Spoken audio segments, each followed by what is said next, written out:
Bueno, estamos de vuelta con su programa radial. Mi casa será tu casa y con más de el mundo social del primer siglo. Eh, Qué importante conocer todo lo que se vivía y de poder entender todo este movimiento que surge, no solamente en el mundo griego, sino también en el mundo romano, los privilegios que tenían los creyentes en el primer siglo. Recuérdese que aquí todavía no voy a decir el cristianismo, sino la secta nazarea o los creyentes en el Mesías, eh, ellos tienen un revuelo y es a raíz de después de la muerte de Yeshua. Al momento, acuérdense que estamos viendo era cómo se vivía las condiciones sociales que estaban en el primer siglo. Ahora, eh, el grupo de los celotes no iban tras la remodelación de la sociedad, sino más bien tras el restablecimiento de la economía, de lo que ellos podían y creían tener el derecho. Era al contrario de este tipo de sociedad cerrada que estamos viendo. Las personas honorables se esforzarían ciertamente por evitar y prevenir la acumulación de capital, ¿se da cuenta? Pues la consideraría una amenaza a la comunidad y al equilibrio comunitario, y no una precondición de mejora económica social, con, como todos los bienes que son limitados. Uno tratase de acumular un capital sería necesariamente a alguien carente de honra. La palabra despectiva a este respecto era avaro. Una persona no podía acumular riqueza más que si otro o lo perdía o sufría un perjuicio. Un proverbio mediterráneo del primer siglo dice: toda persona rica es injusta o heredera de una persona injusta, o toda persona rica es un ladrón o un heredero de un ladrón. La perspectiva era idéntica al primer siglo. La gran medida, solo los ricos sin honra, la gente no era elitista, deshonra de quienes escapaban de la opinión pública, élites urbanas, gobernadores y reyes regionales. Podían acumular riqueza impunemente, lo hacían de varios modos, especialmente mediante el comercio, el cobro de impuestos y los préstamos. En el fondo, el comerciante, el recaudador de impuestos y el prestamista, a intereses por supuesto, eran iguales, se aprovechaban defraudando a otros, forzando a la gente a compartir con ellos su participación en los bienes limitados mediante la extorsión. El prestamista podía llevar a prisión a sus acreedores, con el propósito de presionar a la familia del acreedor que devolviese el dinero que se le debía, por ejemplo. Eso está en Mateo 5:25 al 26, Lucas 12, del 57 al 59. Vamos a ver qué nos dice en esta cita. ¿Qué nos dice Mateo 5, del 25 al 26? Eh, Ponte de acuerdo con tu adversario pronto mientras está con él en el camino. No sea que tu adversario te entregue al juez y el juez al alguacil y seas echado a la cárcel. Y Lucas 12, 57 al 59 nos dice lo siguiente. Eh, ¿Cuál fue que le dije? 57 al 59.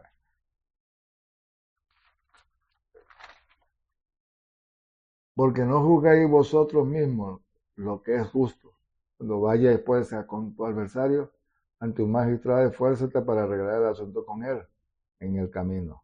No sea que te arreste ante el juez y el juez te entrega al alguacil y el alguacil te mete en la cárcel. Y te digo, no saldrás de allí hasta que hayas pagado el último céntimo.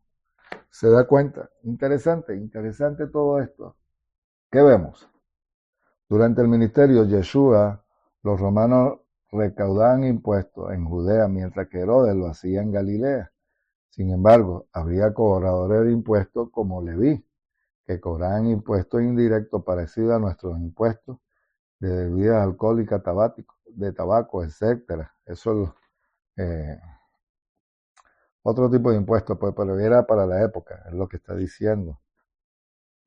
Este proceso de el recaudador podía estrujar a la gente por encima de lo que pedían los romanos. Después de la paga de estos, lo que exigía eran y se embolsaba al resto. Eso lo vemos en Lucas 3, el 13, y Lucas 19, del 1 al 9. Finalmente, el comerciante, el importador, el exportador de la ciudad preindustrial trabajaban a menudo por su cuenta o eran ciudadanos no pertenecientes a las élites, comisionados en secreto por ricos, ciudadanos romanos o por otros miembros de las élites. Los comerciantes compraban en lugar de mercancías básicas y la vendían a otros precios de monopolio, haciéndose con todo el dinero que podían, al margen de lo que habían gastado. Qué bárbaro. Usted se da cuenta. Todas estas formas de acumulación de capital eran vistas como formas de usura desde el punto de vista técnico. Usura significaba hacer dinero permitido que otro, o el suyo, que otro use el suyo, o el tuyo, pues mejor dicho. Algo parecido a lo que hacen nuestros bancos y en otras modernas instituciones de prestamistas. En el primer siglo, todas ellas serían consideradas formas de deshonrosas e inmorales de usura.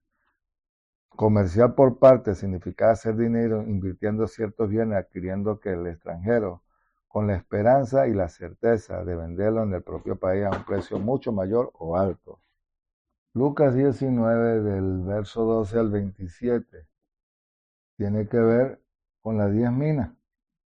Después de cierto hombre de noble nacimiento partió a un país lejano a recibir su reino y regresar. Y llamando a 10 de sus siervos, le dio 10 minas y le dijo, negocia mientras vengo. ¿Se das cuenta? Todo lo que está diciendo allí, e inclusive en Santiago, del 4 al 13. Eso tiene que ver con las minas, lo que estaba diciendo, lo que era que se vendía. Eh, Era el lenguaje que se utilizaba en aquel tiempo. Interesante, interesante esto, de verdad que sí. Santiago nos dice lo siguiente. Santiago capítulo 4. Déjenme un momentico que estoy buscando la cita. Aquí está. 4 del 13 al 16. Tenga ahora que decir, hoy o mañana iremos a la ciudad y estaremos allá un año y comerciaremos y ganaremos. Cuando no sabéis lo de mañana, qué cosa es vuestra vida, porque soy neblina por un poco de tiempo, no por un tiempo, o para eso luego se desvanece. Interesante, los mercaderes, es cierto. Los mercaderes habían así, hoy mañana iremos a tal ciudad y pasaremos allí un año, traficaremos y nos enriqueceremos. Lee todo el pasaje, la crítica encierra a los comerciantes que no confían en Jehová, sino en sus propios ardides, sus propias, ¿cómo se llama? En sus propias fuerzas, pues. Así es la sociedad preindustrial. El beneficiario, la ganancia, se refiere normalmente a algo que consigue una persona mediante el fraude o la extorsión, es decir, algo distinto al salario, la renta de costumbre, el préstamo recíproco, la venta directa del productor o consumidor. Pablo recuerda a sus lectores que el salario no se cuenta como favor, eso lo vemos en Romanos, capítulo 4. Aunque ciertas personas ricas defraudaban a los jornaleros, negando lo que le debían, eso está en Santiago 5, del 1 al 6. Tal avaricia era típica en los amantes del dinero, quienes trataban de acumular capital, una línea de conducta totalmente deshonrosa. Ve también Primera de Timoteo, capítulo 3, del 8 al 13, el capítulo 6, del 5 al 6, Tito 1, del 7 al 11, Primera de Pedro 5:2, Segunda de Pedro 2:15, Judas del 1 al 11 al 16. Ver también Marcos del 10 al 19. No defraudarás en Primera de Corintios capítulo 6 al 7, del verso 7 al 8 y Mateo 20 al 1 al 15. Estamos viendo lo que era más que todo el negocio, por eso que Yeshua utilizó también esas parábolas.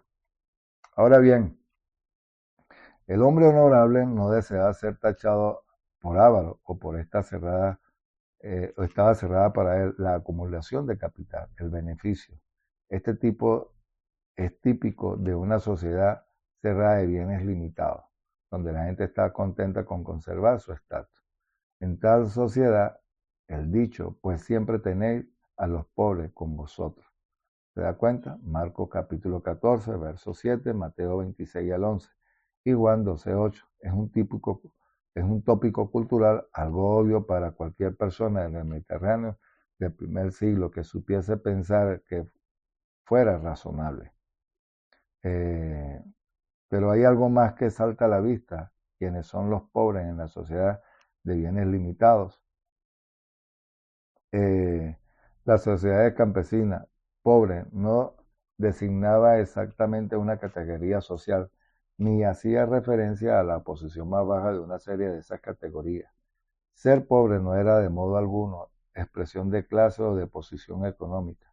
La cultura que estudiamos se centra y tiene su principal valor la pertenencia en el orden basado en el honor y la vergüenza. El estatus en el que alguien nace, al margen de que sea alto o bajo, es normalmente honorable. Los campesinos se consideraban a todas las personas de su sociedad como iguales. El dinero no era determinante de la propia posición social o la gama de estatus, como ocurre en nuestra sociedad. Más bien lo era el nacimiento. Entonces, ¿a qué se refiere a ser pobre? Si consideramos a los datos presentados en el Brihadachá, encontramos dos series de usos de esa palabra. Ante todo, hay una serie de pasajes que el término pobre es usado sin descripciones. De tales pasajes podemos sacar una idea clara de lo que está pasando, de los autores exactos de lo que está introduciendo nuestras propias ideas en sus palabras. Vamos a ver qué nos dice Mateo 19, verso 21. Y le dijo Yeshua, ¿quieres ser perfecto? Anda, vende todas tus posesiones y dale a los pobres y tendrás un tesoro en los cielos y ven y sígueme. Pero al oír esto el joven con la palabra se fue entristecido porque era de lo que tenía muchas posesiones. Ajá. Entonces, lo vemos también en Lucas 18. Vamos a ver qué nos dice Lucas 18. Lucas 18, el verso 22. Y nos dice, pero Yeshua le dijo, luego de oírlo, dijo, aún te falta, vende cuanto tienes, repártelo a los pobres y tendrás tesoros en los cielos. Vamos a ver qué nos sigue diciendo, porque sale la cita aquí, hay muchas citas, pero lo importante es entender el pasaje. Por otra parte, hay una serie de pasajes en los que esta palabra pobre es usada en compañía de otros términos que le describen la condición de la persona llamada pobre, así como le dice Lucas 4:18. Trae una cita de Isaías que los pobres son los presos, los ciegos, los endeudados, junto con Lucas 6 del 20-21, citan a los pobres al lado de los hambrientos, los sedientos y afligidos. Afligido es la persona víctima del mal que se lamenta de la presencia de éste. En Mateo 11, del 4 al 5, enumera junto con los pobres los ciegos, cojos y leprosos, sordos y muertos. Y Lucas 14, 13 al 21, a los lisiados y ciegos. Además de Marcos 12, del 42 al 43, habla de la viuda del pobre. Y Lucas 16, 20, 22 menciona al pobre Lázaro lleno de llagas, es decir, leproso. Finalmente, Santiago habla del pobre mal vestido como un verdadero carente de poder.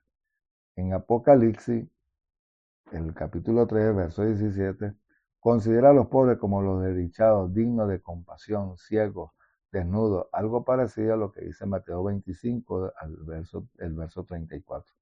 ¿Dónde encontramos al hambriento, al sediento, al extranjero, al desnudo y al encarcelado? O sea que la palabra de pobre no está hablando de una condición, se está hablando refiriendo a todas las enfermedades, males que pueden existir.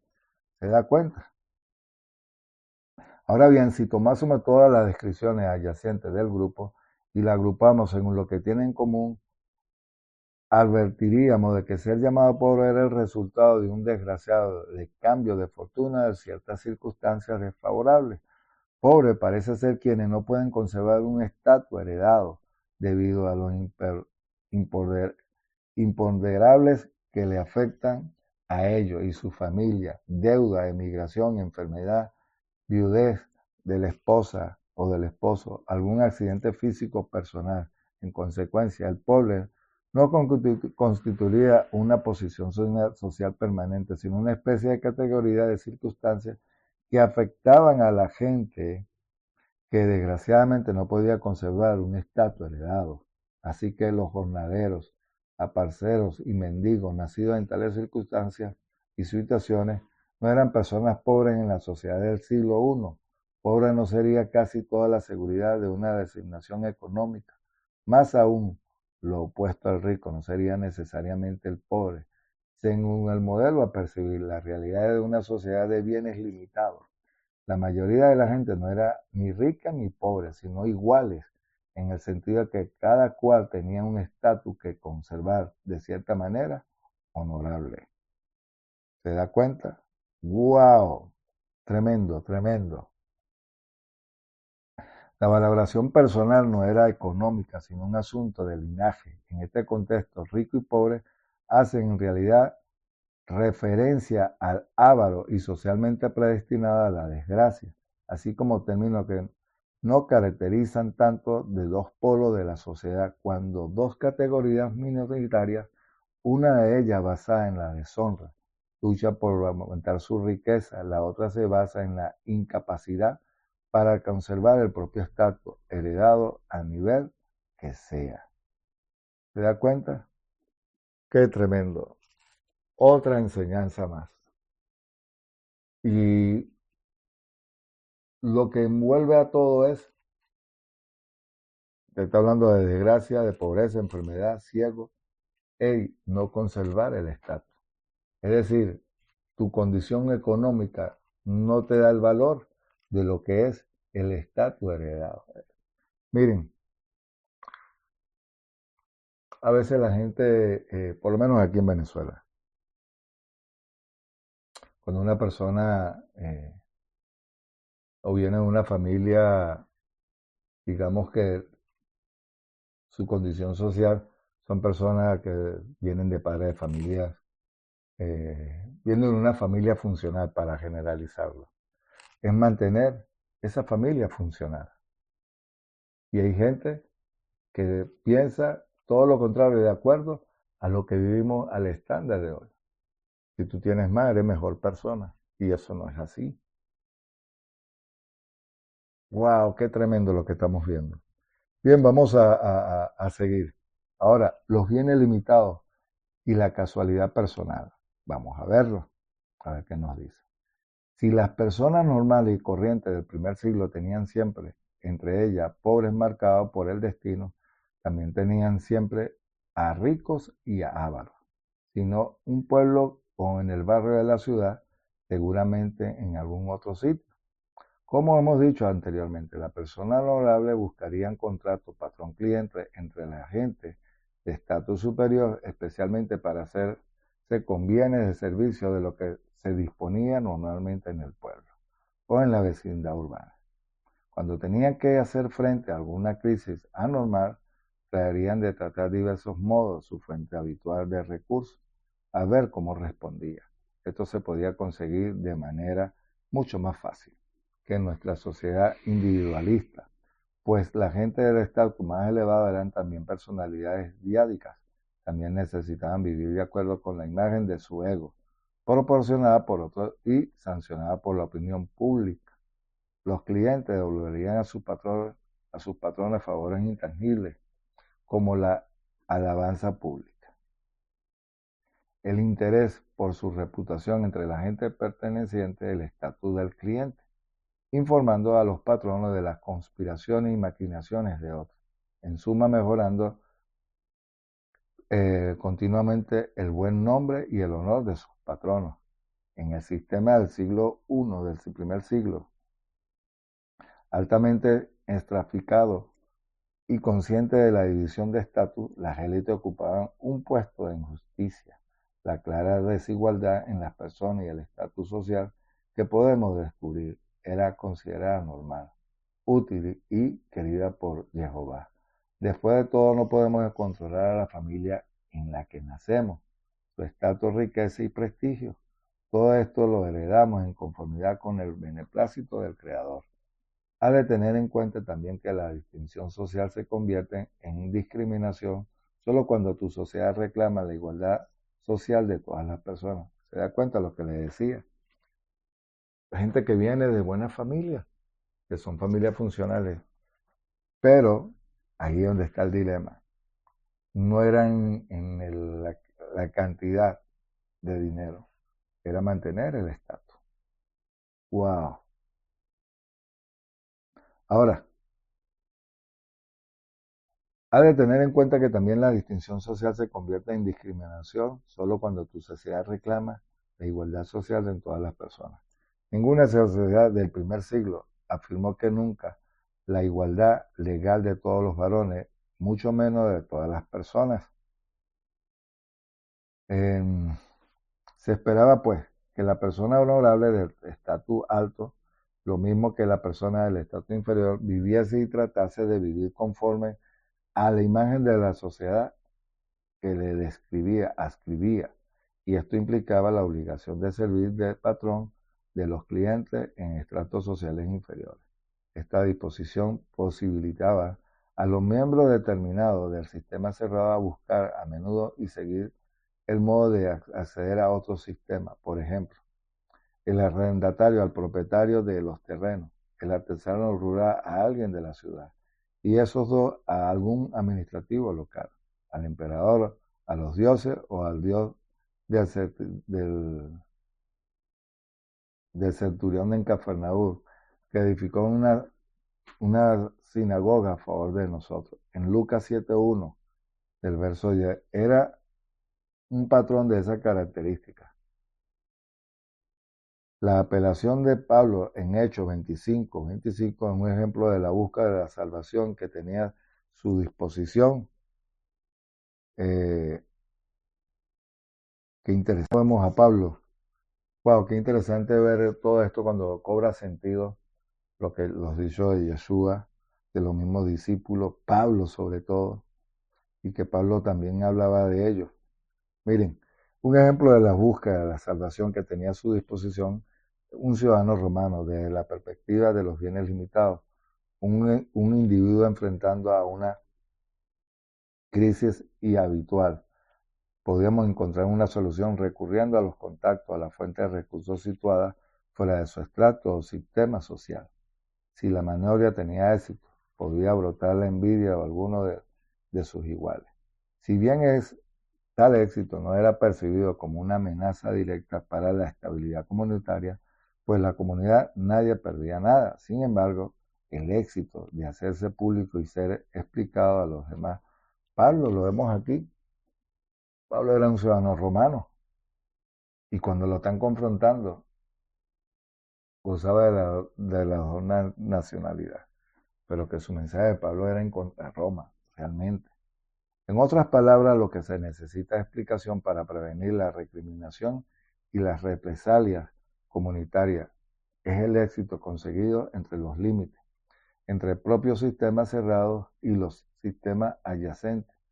Los resultados positivos surgidos de los contactos en esos límites eran atribuidos a la suerte, a la fortuna o a la providencia. Por ejemplo, encontrar una abeja o una moneda perdida, lo que dice Yeshua, Lucas 15, verso 6 hasta el 9, y la alegría consiguiente, requieren una explicación pública para prevenir la sospecha de robo.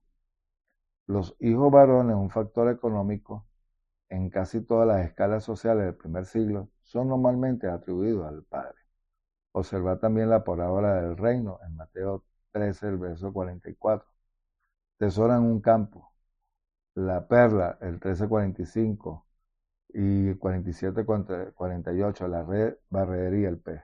En todas ellas, la situación del reino es como comparada a la actividad de la gente que tiene algún éxito por alzar una buena suerte. Por otra parte, la parábola tratan de ruegos dirigidos a patronos de distintos tipos. Por ejemplo, en Lucas 18, del 1 al 5, la viuda y el juez, eso está en Lucas 18 al 5. Mateo, la conducta del mendigo, del 7 al capítulo 7, el verso 7 al 8. En Lucas 8, 19, del 9 al 14, el Dios y el fariseo y el publicano. También las súplicas que dirían diversas personas a Yeshua, por ejemplo, en Marco, perdón, del 10 al 46, el verso 52, el mendigo y el ciego Bartimeo. En Marcos 10:35, la petición de Santiago y Juan, indican el modo en que alguien podría recurrir a un patrón de estatus superior desde la persona local con el prestigio, pasando por el propio rey hasta algún dios, en este caso Jehová. Usted se da cuenta de todo lo que estamos viendo y lo concerniente a lo que era el reino. Este último punto mencionado es bastante importante para comprender una clave fundamental de la percepción compartida con nuestros grupos extranjeros. Como hemos dicho repetidas veces, las sociedades con bienes limitados, el trabajo denodado, la adquisición de bienes y la distinta capacidad humana no confieren el poder suficiente para rescatar a una persona en una situación difícil, inhabitual. Dicho de otro modo, la manipulación que una persona puede hacer a todas las cosas disponibles de ello resulta improductiva e insuficiente para liberarse de situaciones realmente difíciles. Tal manipulación humana de todas las cosas disponibles se llama tecnología y la tecnología del siglo I, aún aplicada exhaustivamente, no proporcionaba un crecimiento significativo del poder, la riqueza, la influencia o cualquier otra cosa. En consecuencia, aparte de la fortuna o la buena suerte, la única fuente ayuda esta a la manipulación de la gente disponible, del TUS, de las personas de estatus más elevado que podían aliviar las situaciones inhabituales. Las necesidades habituales estaban cubiertas por los contratos entre iguales o entre colegas. Más aún si la buena suerte provenía en definitiva del Creador. En este caso también ponían a los dioses. Entonces la divinidad se convertía también en tú, digno de manipulación, lo que quiere decir que si para tener éxito en la vida resultaba obvio que toda la tecnología, el trabajo denodado y las habilidades técnicas eran pérdida de tiempo y finalmente y realmente amenazante por otros, aún en el caso que fuera lícito aplicarla. Entonces, lo que quedaba del individuo era aprender de todo modo manipular a otros a su propio beneficio. Tal manipulación requería conocimiento y habilidad, pues mucha frecuencia la persona ofrecía mayor bien posible que tenía que ser un estrato superior, el hecho cultural. El éxito de la vida proviene de la manipulación de las personas. Desemboca algunas conclusiones típicas de la perspectiva de los bienes limitados. Interesante, familia, lo que estamos viendo. La conclusión, una importante clave de percepción es que todo afecto cuenta con la vida tiene un origen en una persona. En consecuencia, cuando tiene lugar algo importante, positivo o negativo. La pregunta es, ¿quién lo ha hecho? ¿Qué lo ha hecho? ¿Cómo preguntamos si nuestra cultura de aquí se desprende? Algunas personas son más poderosas que otras, como pueden fácilmente comprobarse en los efectos causados por distintas personas. La clave del éxito está en descubrir el poder de las personas con lo que realmente potencialmente pueden interactuar con las personas honorables. Bueno, familia, vamos a dejarlo hasta aquí y continuamos la semana que viene porque hay mucha información, cómo estaban estructurados y esto es vital e importante. Bueno, familia, espero que haya sido de su agrado. Nos vemos las próximas semanas. Ley Raot, hasta pronto.